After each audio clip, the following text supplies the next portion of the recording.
Splatoon 3 is not a triumphant conclusion of a trilogy or a dramatic reset of the canon. This game has no intentions of changing the psychic image you and I have of Nintendo's giddy, breezy team shooter. Once again, you will step behind the guise of a punky, sneering squid teen hybrid with instructions to coat the entire map with your national colors. So, in a concrete mausoleum, I blasted down my foes with a paint-filled shotgun, I charged up my ultimate, I submerged into the inky morass to avoid the counterattack. Yes, Splatoon 3 is peacefully, plainly Splatoon, and I don't think anyone has a problem with that.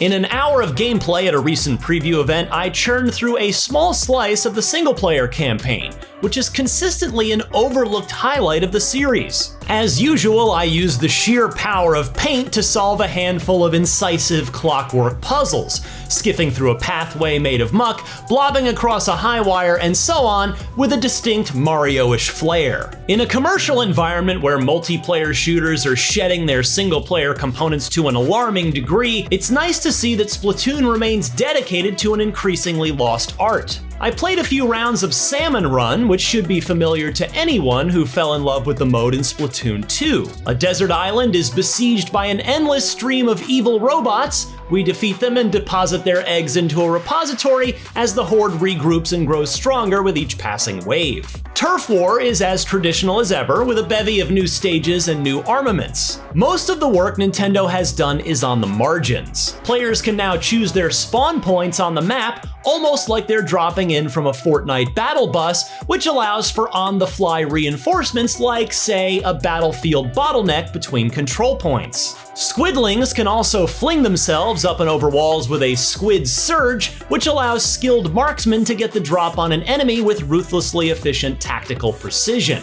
The same goes for the squid jump, where combatants can quickly dart out of ink while still in squid form. Both of these are subtle additions, but they'll absolutely shake up the Splatoon 3 metagame, raising the skill cap just a little bit higher. But by far the most radical new feature coming to the Splatoon formula is an honest-to-God card game called Table Turf Battle, where Nintendo has filtered the base principles of the Splatoon blueprint, cover the board with as much of your paint as possible, into the tenets of a Magic the Gathering style throwdown. Nintendo didn't make the mode available to play, but representatives confirmed that players will be earning cards while engaging with the full expanse of Splatoon 3's gameplay. Will Table Turf Battle catch fire and spindle off its own devoted competitive scene like The Witcher's Gwent? Only time will tell. In fact, throughout the Splatoon 3 demo, it seemed clear that Nintendo was emphasizing more player customization this time out. Your own bespoke collection of Table Turf cards are just the tip of the iceberg. New emotes and cosmetics will be hitting the game in 3-month intervals, and all the Inklings will have their own lockers to show off the items and stickers they've accrued during those throwdowns in the field.